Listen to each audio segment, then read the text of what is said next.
BNP সরকার গঠন করতে যাচ্ছে দেখেই আজ বিএনপির নেতাকর্মীরা বিপরা হয়ে উঠেছে।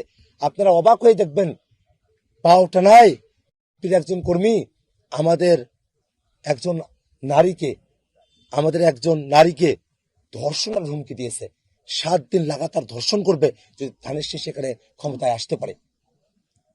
এই কারণে আমরা বলতেছি যে এইভাবে মানুষের উপর অত্যাচার নির্যাতন করেন না, মানুষকে তার কাজটা আমরা চাইবো তারা তাদের দাবি করতে পারে।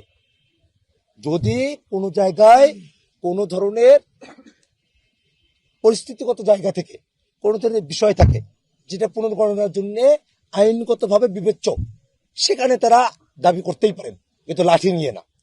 সে দাবিটা কলম হতে হবে, সে দাবিটা মাথা খাটিয়ে করতে হবে, সে দাবিটা আইনের ভিত্তিতে হতে হবে। সেটা লাঠি উঁচিয়ে ভোট পুনর্গণনার দাবি করা চলবে না।